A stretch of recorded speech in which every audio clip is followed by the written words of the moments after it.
Welcome back to the second part of the review. Right now we are going to take a look. Oh, wait, hold on.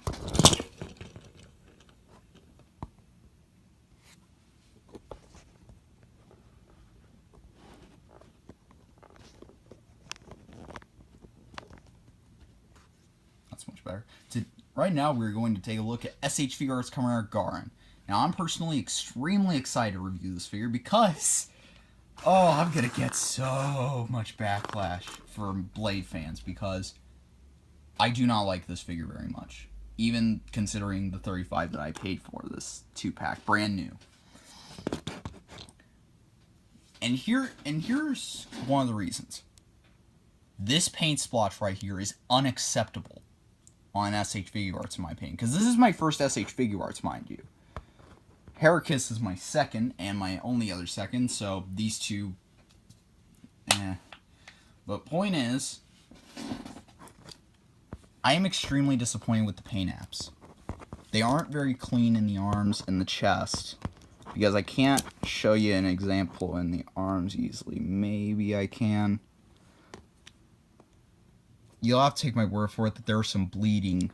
There's some bleeding on here. And plus, this thing just kind of springs back here. I'll see if I can demonstrate this with... Yeah, like that.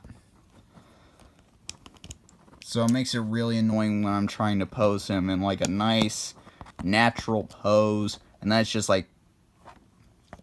Because, of course it doesn't want to go nearly as bad as it does in person when I turn on the camera. Because that's lovely. Anyway, for articulation, because we're going to get into that right away, because another problem is that his legs are asymmetrical. And I don't know if this is just mine, but I've slowly grown to get used to it. It's not nearly as bothersome as when I first got it, but that was a few weeks ago, and I recently gotten used to it like a day ago, so take that for what you will. Now the detailing, well actually no, we'll get into articulation like I said. He has a double ball peg at the neck, because there's one ball peg here and one ball peg in the base of the neck, and allows for some pretty good realistic movement. Looks great. Now, let's just zoom in. Well, not zoom in, just move the camera closer.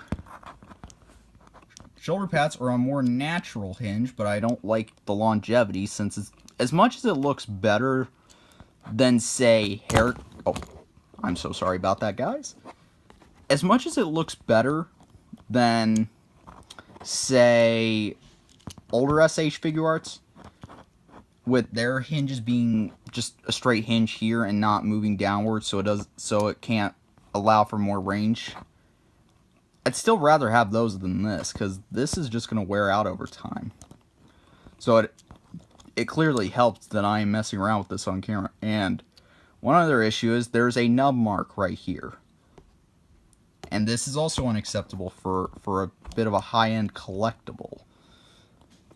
Moving on, there's a ball peg at the bicep, and I did confirm it's a ball peg because I accidentally did pop this part off. Double bend at the elbow. Forearm swivel. There we go. And the standard SH Figuarts wrist joint, where it's just kind of like a Hot Toys, where it's a ball peg here, and a bit of a swivel system in between. So it allows for pretty decent movement, but not what I'd want, honestly. I'd rather have the great range of like Heracus, because I'm going to use him as a reference point for articulation and detail. And there's a double ball, I guess technically triple, since there are 2 ball pegs here and 2 ball pegs here, so that would make quadruple actually. No, wait, no, it is triple, because there's 1 here and 2 here, I think. It allows for some really good movement that you see in the show. So, that's pretty good. Also, I forgot to mention, we're going to refer to Garren as Tachibana, because that's his real name, and I love Tachibana. He is probably one of my favorite riders of all time. I'd argue he's my main favorite, but no. Heracus and Saiga beat him by a long shot. Legs go out that much. Forward that much for the bike. Back a decent amount. Thigh swivel. That's a little bit squeaky, so I guess it's still tight. Double jointed knee, which the knee guards pop off easily, so that's a bit annoying. I'm sorry, I'm trying to peg it back in. There we go. And the ankle has a pivot, moves side to side, and not really. Oh no, it goes up and down. Never mind. And a toe joint, but it's so tight that I'm not even going to try it. Which I do like. I'd rather have that. Now for accessories, if you haven't seen already, Tachibana comes with the Garren Rouser, I believe is what it's called. Now here's something cool. I don't know if you can see this. You can actually read the numbers.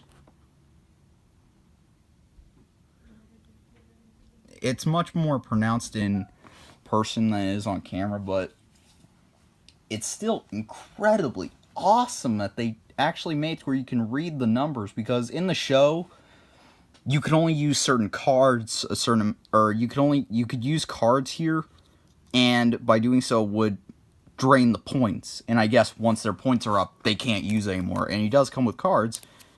I'm not going to open them because of how small they are, and it scares the life out of me. Now, if you want to make him look like he's holding his gun, because he does come with hands specifically meant for holding guns on, but you technically get the job done just as well by using one of his open hands. It's a loose fit and it'll knock out if you're just messing with him, but it gets the job done, so I just use those. Now, if you want to make it look like he's about to draw a card, what you do is you use your nails, scoop this piece out, throw it to the side, and plug this piece in, put it back in his hand, and now it looks like he's pulling, and now it looks like he's got his deck of cards out. Which, thanks to the great posability of SH Figuarts, you can make him look like he's actually getting ready to draw the cards. Specifically, maybe Drop and Flame, I think is what his finisher cards were. And the holster is another problem in and of itself, because I've actually ripped my belt the belt on my Tachibana, because it's a soft plastic, and this is a hard plastic with a mushroom peg, yet this piece has a regular straight peg on the end. So why didn't this have the straight peg? I'm sorry that it sounds like I'm about to go into a rant, but the fact that I damaged the figure trying to store him is sad. Oh, I just noticed he has gold trims on the back of his helmet. That's cool. Oh, and also, about the detail. This clear plastic here on his helmet, do not remove it. It is supposed to look like this. Apparently, reviewers have been tearing it off, and they basically just ruined the entire figure by doing so, because Tachibana is supposed to have these. He looks awesome with them. Which is funny, because I myself hate clear plastic. Anyway, as for other hands, you get fists with painted knuckles. All of them have painted knuckles, and it's really cool. Holding hands. Trigger finger hands. And card holding hands. Which again, I'm not going to demonstrate, because I'm never taking these out of their package, at least for now. If I do, I might do a follow-up review on them, but they have all of their stats on them, which is great. Love it. And they just look beautiful. I love how they got all the undead cards here from the looks of it. Now, you may be wondering, Well, does he fit on the bike? We'll get to that in the final part of the review, because while I did say this was a 2-part review, I have to have the 3rd part in order for my final thoughts to be shown. So that's really going to be it for the 2nd part of the review. Final part's coming out right after this, hopefully. Thank you guys so much for watching, and I'll see you next time.